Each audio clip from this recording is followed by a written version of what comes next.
Mais effectivement, ce qui est très intéressant ces dernières années, c'est que le CFC n'est pas une fin en soi, Oui. mais permet, sous certaines conditions, notamment la maturité professionnelle, d'accéder à beaucoup d'autres possibilités. Vous parlez donc d'étapes aujourd'hui. Exactement, et d'ailleurs le secrétariat d'État, le CEFRI, le secrétariat d'État à la formation, recherche et innovation, va lancer une nouvelle campagne de publicité depuis cet été, justement sur ce thème. Commence avec un métier, puis devient, et puis il y a toutes ces possibilités de formation qu'on peut encore avoir après le CFC. Très bien. Alors, cette journée, elle sert à sensibiliser tous les acteurs du monde professionnel. Aussi, ça, c'est aussi le job du service de la formation professionnelle à Fribourg, d'inciter toujours les entreprises à créer des places d'apprentissage. Alors, dans le canton de Fribourg, on est encore en situation où on veut encore créer des places d'apprentissage, même si on a déjà beaucoup fait dans ce domaine-là. Donc, contrairement à d'autres cantons qui ont un reflux démographique, où il y a plus de places que de jeunes, nous, on est encore dans l'autre situation où on a encore plus de jeunes que de places. Donc, il s'agit encore d'en créer et puis de voir qu'on puisse matcher l'offre et la demande de telle façon à ce que tous les jeunes, enfin on espère, puissent trouver une solution, mais également que les entreprises trouvent également des jeunes pour faire un apprentissage. Vous parlez jeune, Christophe Nidegger, qu'on puisse matcher. C'est joli, pas mal, hein, comme anglicisme. Un langage jeune encore. Absolument, très bien.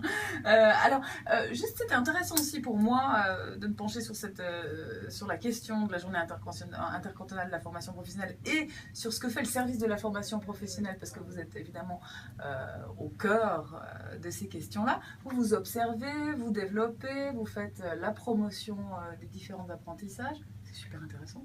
Ouais, il y a pas mal de choses à faire. Effectivement, il y a beaucoup d'activités. Donc, en fait, on s'occupe depuis, on va dire, le tout début. Donc, dès qu'un patron veut engager un apprenti, donc il demande une autorisation de former, et puis on va suivre tout le cursus jusqu'à ce que le jeune reçoive son CFC ou sa maturité professionnelle.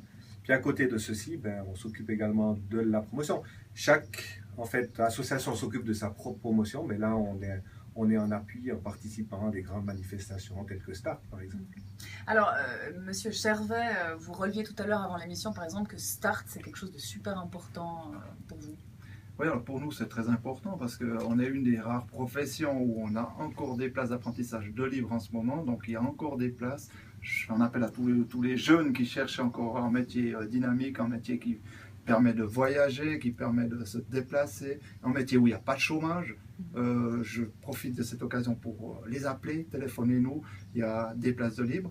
Et Start, effectivement, est un tremplin, est une vitrine qui nous permet de présenter ces métiers qui sont surtout méconnus et surtout décriés par ces horaires un peu difficiles. C'est vrai qu'on travaille le dimanche, c'est vrai qu'on travaille à Pâques, à Noël, mais tous les avantages, on peut aussi les faire et puis les dire. Et pour ça, Start est pour nous très important. On y reviendra évidemment sur les différents métiers que vous pouvez proposer, Monsieur Chervet.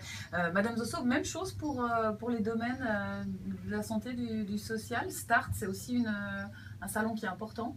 Alors absolument, bien sûr, c'est l'occasion de présenter les professions pour lesquelles on est responsable. Donc là, il s'agit notamment de professions assistants en soins en santé communautaire, assistance socio-éducative, et puis aussi aide en soins et accompagnement. Puis effectivement, toutes ces professions, soit au niveau CFC, soit au niveau attestation fédérale, c'est des très jeunes professions, ils n'ont pas plus que 10 ans.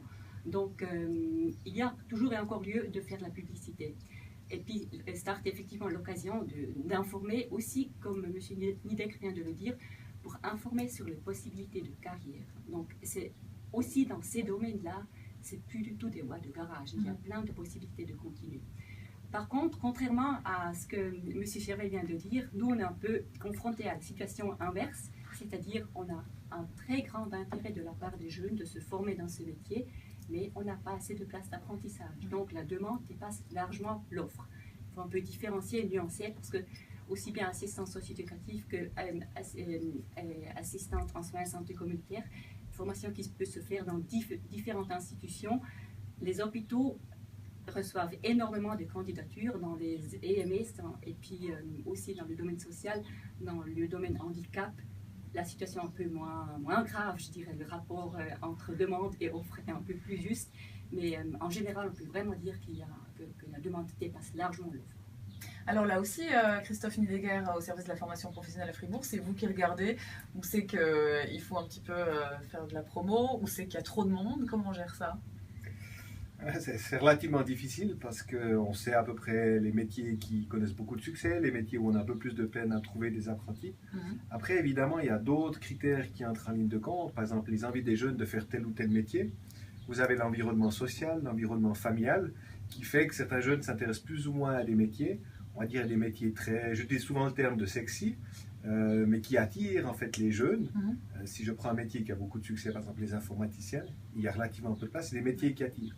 Par contre, il y a d'autres métiers qui ont moins de succès parce qu'ils sont peut-être un peu moins connus. Il y a peut-être des problèmes d'horaire dans ce que discutait tout à l'heure M. Chervet. Et puis, c'est là où on a le petit souci, c'est de faire comprendre aux jeunes qu'il n'y a pas que tel ou tel métier, il y en a d'autres. Dans le canton de Fribourg, on a à peu près 180 métiers, donc l'offre, elle est là.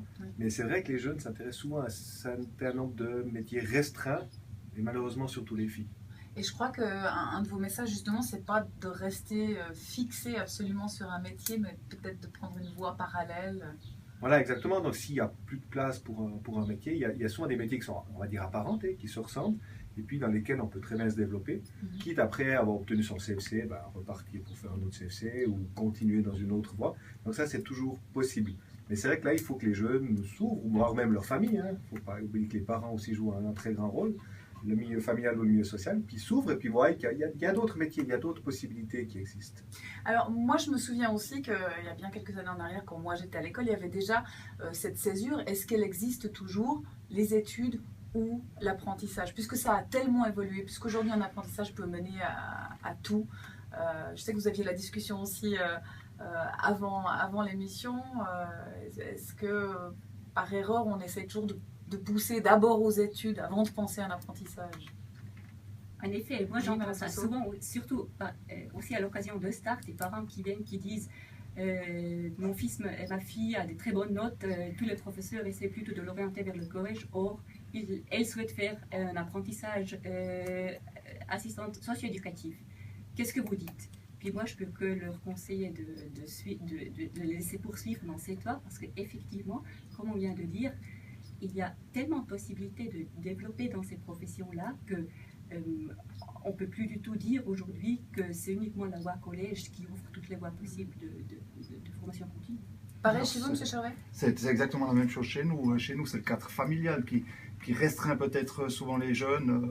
Les parents ont peur, le jeune travaille le soir, le jeune travaille le week-end, on n'aura plus de vie de famille.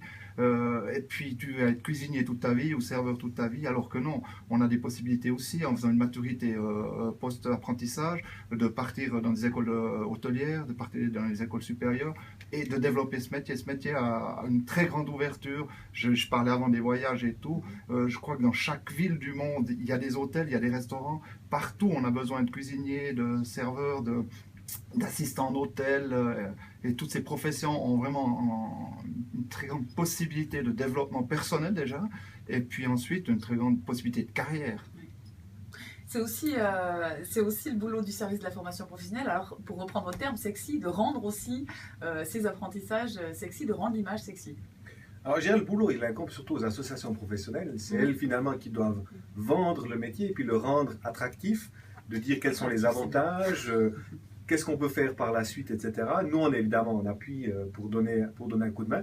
Mais le boulot principal de la promotion, de dire notre métier, je ne veux pas dire c'est le meilleur, mais c'est celui qui offre les meilleures possibilités, etc., c'est clairement aux associations professionnelles, voire aux formateurs d'entreprise. C'est eux qui doivent rendre ce métier, on va dire, sexy. Et certaines associations l'ont compris, lancent des campagnes de pub, essaient de trouver des solutions. Et puis on remarque que dès que ça se fait, très souvent les jeunes sont attirés, c'est un métier qu'on découvre. On reprenait l'exemple de Start, dès qu'on a une association qui vient, qui fait un peu de publicité pour son métier, on voit assez rapidement chez nous une augmentation du nombre de contrats dans ce métier-là. Pour autant évidemment qu'il y ait des places. Donc les associations professionnelles là jouent un très grand rôle.